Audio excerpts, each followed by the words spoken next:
Assalamualaikum warahmatullahi wabarakatuh. Izin memperkenalkan diri, nama saya Kirana. Nama saya Muhammad Al-Kifahri. Baiklah, kami di sini akan mempresentasikan tentang mengklasifikasikan tingkat kematangan pada buah kopi Robusta. Baiklah, di sini set pertama adalah terbelakang. Poin pertama yaitu kopi Robusta adalah komoditas perkebunan penting dengan nilai ekonomi tinggi di Indonesia. Jadi, kopi Robusta ini yang tinggi baik dari pasar lokal maupun internasional. Banyak petani di Indonesia itu sangat bergantung pada hasil panen kopi untuk kebutuhan hidup mereka. Sehingga kualitas panen akan sangat menentukan tingkat kesejahteraan petani.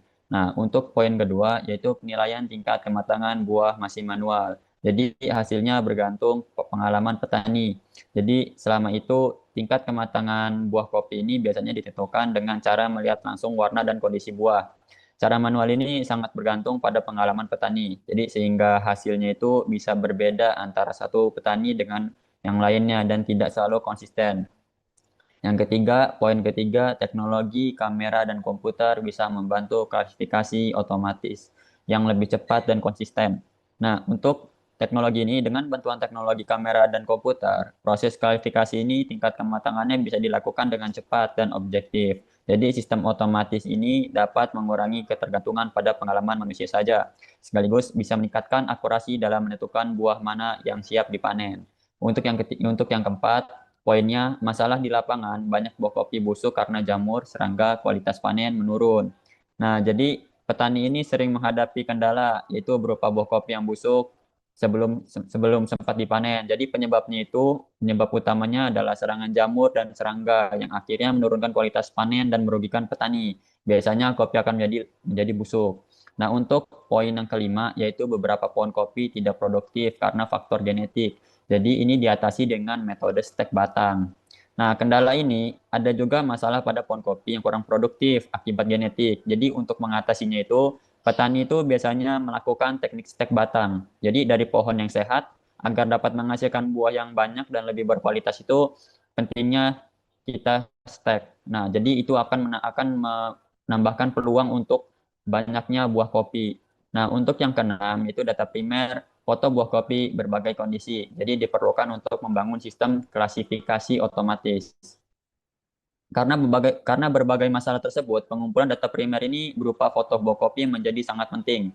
Data inilah yang nantinya bisa digunakan untuk membuat sistem klasifikasi otomatis yang diharapkan mampu membantu petani memilah buah dengan lebih mudah, jadi mengurangi kerugian dan meningkatkan hasil panen. Jadi selanjutnya ada rumusan masalah. Nah, untuk poin 1.1 yaitu banyaknya buah kopi busuk akibat serangan jamur dan serangga. Kondisi ini menyebabkan hasil panen berkurang dan kualitas kopi menurun. Sementara petani kesulitan membedakan buah matang dengan buah yang rusak.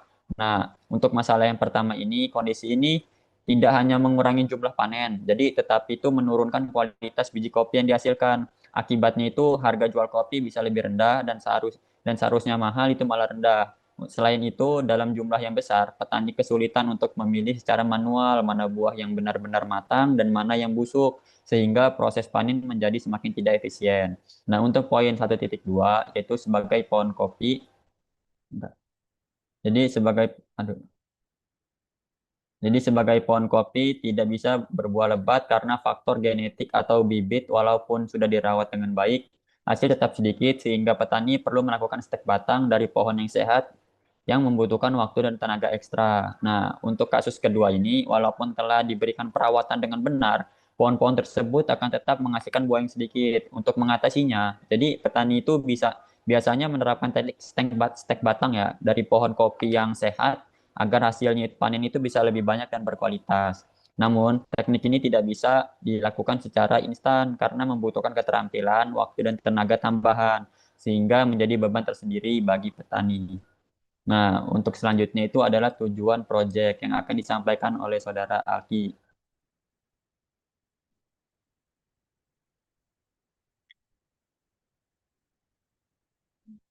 Baik, di sini ada tujuan project. Jadi tujuan dari project ini adalah untuk membantu petani kopi dalam mengenali tingkat kematangan buah kopi dengan lebih mudah dan tepat. Dengan adanya sistem klasifikasi ini, petani bisa tahu mana buah yang masih mentah, setengah matang, matang, atau sudah busuk.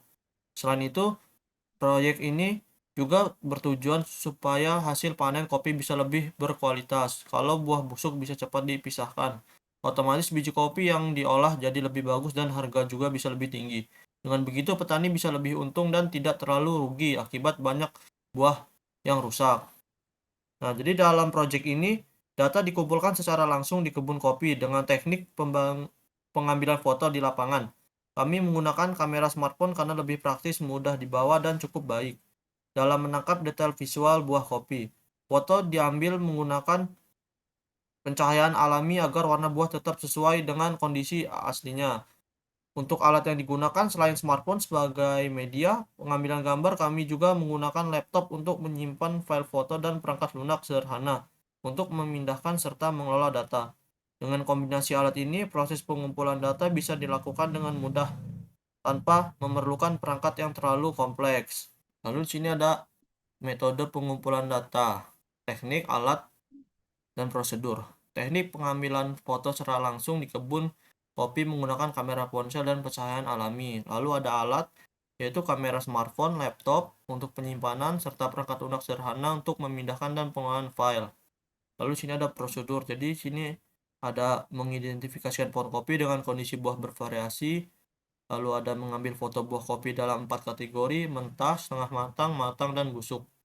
Lalu mengambil foto dari berbagai sudut dan jarak agar hasil lebih beragam. Lalu ada lagi menyimpan foto sesuai kategori dalam folder terpisah. Jadi di sini ada tahapan, yaitu tahapan yang pertama persiapan, lalu ada pengambilan foto, pemindahan ke laptop, dan pengecekan kualitas foto dan pengomplokan datasheet.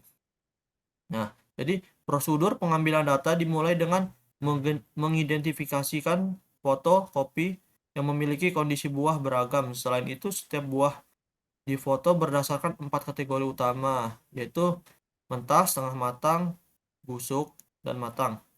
Untuk memastikan variasi data, foto diambil dari beberapa sudut dan jarak yang berbeda. Kemudian setiap hasil foto disimpan dalam folder sesuai kategori yang agar lebih terstruktur.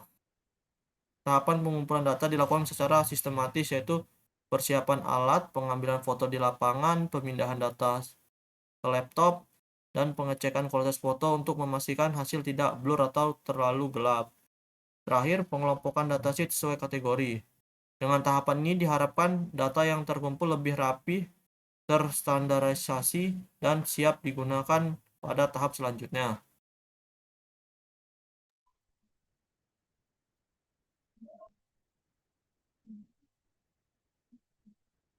Baiklah, selanjutnya saya akan menjelaskan tentang desain dataset, variabel, dan kriteria. Jadi, data yang digunakan dalam proyek ini yaitu berupa foto-foto buah kopi Robusta yang dikelompokkan sesuai tingkatan kematangan. Tingkatan kematangannya. Jadi pengelompokan ini itu penting supaya sistem bisa belajar mengenali ciri visual dari setiap kondisi buah. Jadi kategorinya itu meliputi ada yang buah mentah, yaitu buah yang berwarna hijau penuh, masih keras dan belum bisa dipanen. Nah, yang kedua itu ada kategori setengah matang, yang di mana warna buah campuran antara hijau dan merah menunjukkan proses menuju matang. Dan yang ketiga ada kriteria warna merah merata, menandakan kualitas terbaik dan siap dipetik. Dan yang keempat yaitu ada kriteria busuk, yang dimana warna hitam kecoklatan dan terlihat rusak akibat jamur dan serangga, sehingga tidak layak diproduksi. Jadi setiap fotonya itu dimasukkan ke dalam folder sesuai kategori untuk memudahkan proses pengolahan data. Nah, selain itu, aspek pencahayaan, sudut pengambilan gambar, dan latar belakang itu dijaga agar dataset lebih konsisten. Dengan desain seperti ini, sistemnya nanti bisa dilatih lebih optimal dan menghasilkan klasifikasi yang lebih akurat dalam membedakan tingkat kematangan pada buah kopi. Nah, untuk selanjutnya, di sini ada contoh dataset, yaitu sebelum dan sesudah praproses. Nah, di sini ada contoh buah matang atau kategori mentah dulu. Untuk kategori mentah ini yang sudah dijelaskan tadi, yaitu warna hijau dan buahnya masih keras. Nah, ini yang belum siap dipanen. Untuk yang gambar di atas, yaitu gambar yang sebelum praproses. Dan yang di bawah, itu gambar yang sesudah praproses cropping atau pemotongan pada bagian teknik prosedur kopi. Nah, untuk selanjutnya yaitu ada kriteria setengah matang. Nah, setengah matang ini tadi saya sudah jelaskan, yaitu kopi yang berwarna kuning kemerah-merahan. Nah, itu yang menuju ke matang. Yang di bawah adalah sesudah praproses cropping. Nah, untuk kriteria selanjutnya yaitu matang, yang dimana berwarna merah pada buah kopi dan lembek. Nah, itu yang sudah siap dipanen. Nah, yang di bawah adalah sesudah praproses cropping. Untuk kriteria yang terakhir yaitu adalah busuk. Nah, kriteria ini yang tidak bisa kita panen karena dia sudah terserang jamur dan serangga. Untuk selanjutnya akan dijelaskan oleh Saudara Alki.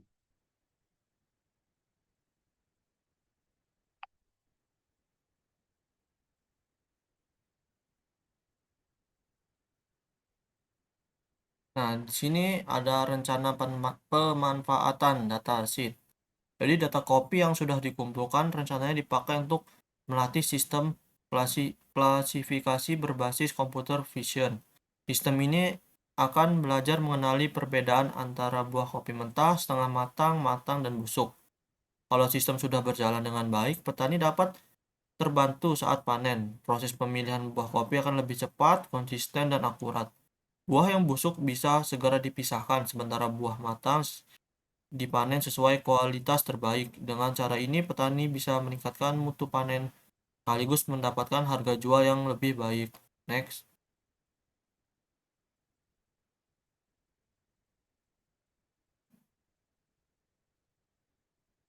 Nah, di sini ada kendala dan solusi. Jadi yang pertama, buah kopi busuk karena jamur dan serangga. Nah, jadi kendalanya banyak buah kopi yang rusak sebelum dipanen, menyebabkan hasil panen menurun dan kualitas berkurang.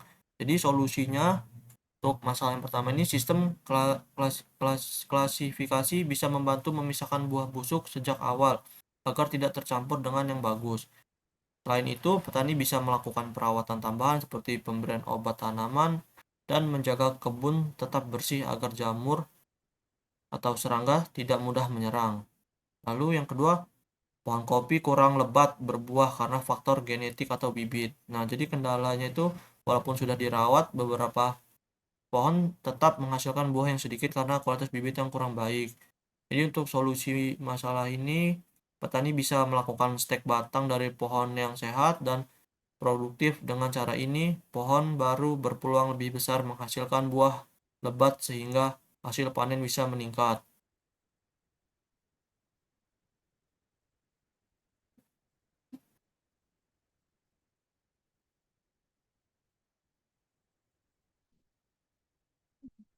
Nah, di sini ada kontribusi proyek. Proyek ini bisa mengasih manfaat yang cukup besar, terutama buat petani kopi. Dengan adanya sistem klasifikasi tingkat kematangan buah, petani bisa lebih gampang dan membedakan mana kopi yang masih mentah, setengah matang, matang, atau yang sudah busuk. Jadi, waktu panen hasil yang dipetik lebih rapi dan kualitas juga lebih bagus. Selain buat petani, proyek ini juga bisa contoh penerapan teknologi di bidang pertanian. Data foto yang dikumpulkan bisa dipakai untuk penelitian lebih lanjut, misalnya bikin sistem otomatis yang bisa membantu pekerja petani. Jadi proyek ini bukan cuma membantu panen kopi, tapi juga bisa kontribusi buat pengembang teknologi pertanian di masa depan. Baiklah, selanjutnya itu adalah langkah setelah data terkumpul praproses. Jadi, setelah semua foto buah kopi terkumpul, langkah berikutnya itu adalah merapikan data biar lebih gampang dipakai. Jadi, pertama itu foto disimpan di folder dengan nama sesuai kategori. Misalnya mentah, setengah matang, matang, dan busuk. Jadi, cara ini bikin data itu lebih teratur dan gampang dicari. Lalu, dilakukan tahap praproses, beberapa yang dilakukan misalnya metode cropping atau potong gambar yang saya sudah jelaskan tadi, itu ada contohnya, yaitu dipotong agar buah itu lebih kecil kelihatannya dan jelas. Jadi di mana fungsinya itu supaya fokus ke buah kopi aja, bukan latar belakangnya. Yang kedua ada poinnya itu resize, yaitu ubah ukuran foto. Jadi fungsinya itu biar ukuran file enggak terlalu besar dan lebih ringan dipakai. Jadi size-nya itu fotonya itu dikurangin lagi yang tadinya besar, kita bisa lebih ringan. Nah, selanjutnya itu ada praproses ini penting karena bisa bikin data lebih rapi dan konsisten. Jadi lebih gampang dipakai untuk melatih sistem klasifikasi tingkat kematangan pada buah kopi. Nah, untuk selanjutnya yaitu kita di sini ada lampiran Google Drive, yaitu dataset mentah dan dataset setelah praproses. Nah, jadi di sini ini kita itu udah ada dataset awal, yaitu yang sebelum praproses, yang dimana dataset praproses ini kita bisa cek di Google Drive-nya, itu ada yang dataset mentah itu 100 gambar, dan dataset yang setengah matang 100 gambar, dan dataset yang matang itu 100 gambar dan yang busuk 100 gambar. Nah, dan juga ada setelah praproses minimal cropping. Nah, di sini kami sudah mengcropping datasetnya. Bisa dicek di Google Drive. Nah, selanjutnya cukup sekian presentasi dari kami. Kurang lebihnya mohon maaf. Wassalamualaikum warahmatullahi wabarakatuh. Waalaikumsalam warahmatullahi wabarakatuh.